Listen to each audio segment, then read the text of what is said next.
O vice-presidente Geraldo Alckmin desembarcou em Manaus para tratar da seca histórica que atinge a região amazônica. Junto com o governador amazonense Wilson Lima, eles devem anunciar medidas para atender as pessoas afetadas pela vazante. O vice-presidente da República, Geraldo Alckmin, desembarcou em Manaus para tratar da seca que atinge 58 cidades do estado do Amazonas, além de Rondônia e Acre.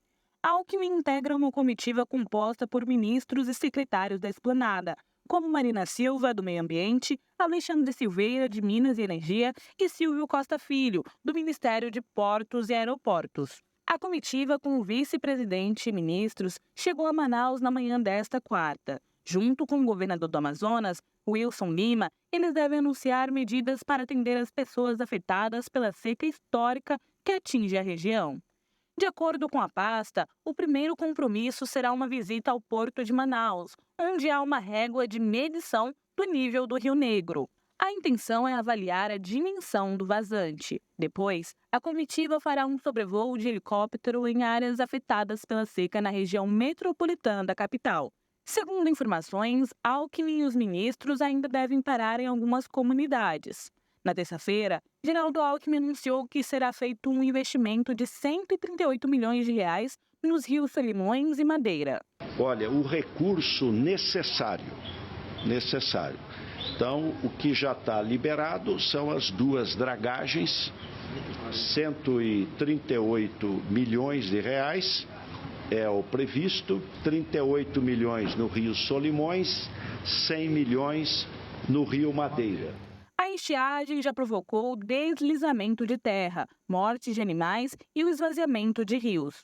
O governo amazonense já decretou situação de emergência em 55 dos 62 municípios do estado. Estima-se que cerca de 500 mil pessoas possam ser afetadas por efeitos da seca extrema. A Comissão de Meio Ambiente do Senado aprovou nesta quarta-feira, por unanimidade, o projeto de lei que regulamenta o mercado de carbono no Brasil. O projeto cria o Sistema Brasileiro do Comércio de Emissões e regula as emissões de empresas que emitem acima de 10 mil toneladas por ano. O mercado de crédito de carbono é um sistema usado para compensar a emissão de gases de efeito estufa. Ele beneficia empresas e países que poluem pouco e cobra daqueles que liberam mais poluentes na atmosfera. O texto foi aprovado em caráter terminativo, o que dispensa a votação em plenário, a menos que haja recurso dos senadores. Com isso, se não houver contestação, o projeto seguirá diretamente para a Câmara. Ele foi articulado junto ao governo federal em reunião realizada nesta terça-feira. O ministro das Relações Institucionais, Alexandre Padilha, anunciou que um acordo havia sido construído para a votação do projeto. A proposta do governo sofreu alterações para contemplar demandas de senadores ligados ao setor agrícola. A principal mudança foi a retirada das atividades primárias da regulamentação. Com isso, empresas que atuam no plantio e na pecuária ficaram de fora da regulamentação. Representantes do agro argumentam que há dificuldade de quantificar as emissões de gases geradores do efeito estufa nas atividades do setor. A retirada foi atacada pela relatora do projeto, senadora Leila Barros. Com alteração no texto, os senadores ligados ao agronegócio se comprometeram a aprovar o projeto. E após um breve recuo, o ex-ministro do Meio Ambiente, Ricardo Salles, voltou a se lançar candidato à Prefeitura de São Paulo. O deputado federal bolsonarista Ricardo Salles, do PL paulista, diz que voltou à disputa pela Prefeitura de São Paulo 4 meses após anunciar que havia desistido de ser candidato. Ele publicou Back to the Game, de volta ao jogo em inglês, nas redes sociais. A decisão vem após o encontro de Salles com o ex-presidente Jair Bolsonaro, que, segundo aliados do deputado, deu o aval para que ele retorne à cena eleitoral. Na avaliação do entorno de Salles, ficou claro que o prefeito Ricardo Nunes tinha apenas a intenção de usar a direita bolsonarista, algo que incomoda o ex-presidente. Por um lado, Nunes quer o apoio do ex-presidente para evitar que os bolsonaristas tenham um candidato próprio. Por outro, a participação de Bolsonaro em sua campanha pode afastar eleitores. O Datafolha mediu que 68% não votam no nome indicado pelo ex-presidente. O obstáculo para Salles, contudo, é o presidente do PL, Valdemar Costa Neto, que defende a aliança do seu partido com Nunes e que já foi duramente atacado pelo deputado. Caso não tenha o apoio do PL para concorrer, Salles quer que o partido permita que ele se desfilie sem perder o mandato e se lance por outra legenda menor. Em agosto, a primeira pesquisa da Datafolha para a Prefeitura de São Paulo indicou que Guilherme Boulos, do PSOL, tem 32%, ante 24% de Nunes. Em seguida, aparecem Tabata Amaral, do PSB, com 11%, e Kim Kataguiri, do União Brasil, com 8%. A Justiça Federal no Amazonas determinou que réus dos assassinatos do indigenista Bruno Pereira e do jornalista Dom Phillips sejam levados a júri popular.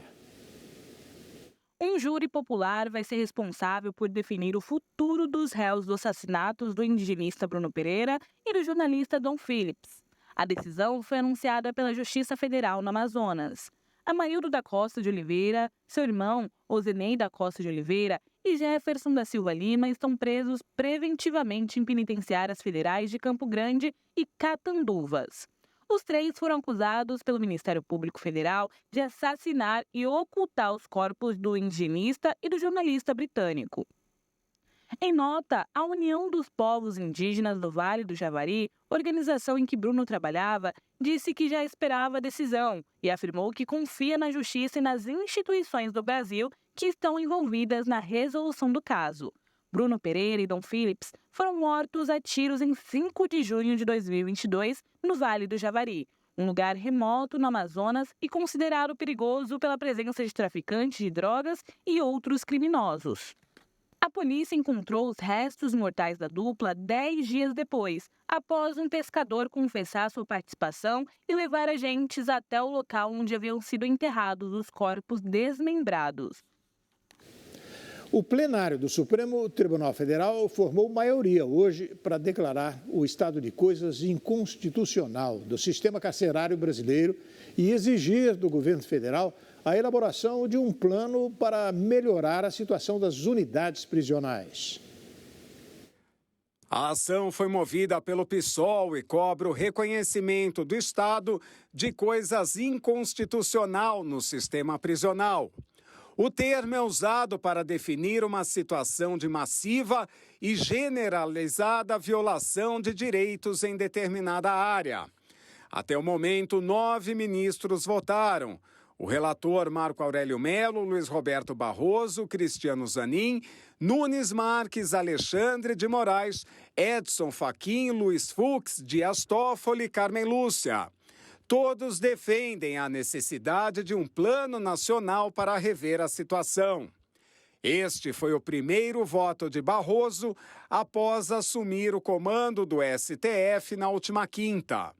O ministro havia dito em entrevista que o tema prisional seria o primeiro caso que levaria a julgamento.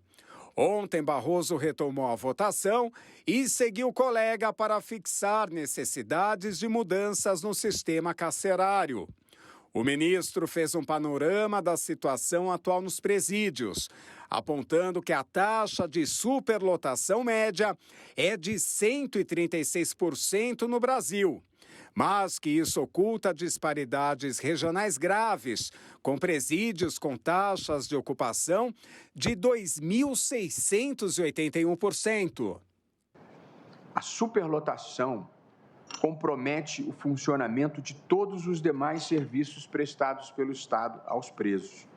Apenas para que se compreenda a dimensão do problema, há relatos de prisões que não distribuem sequer um rolo de papel higiênico por cada preso.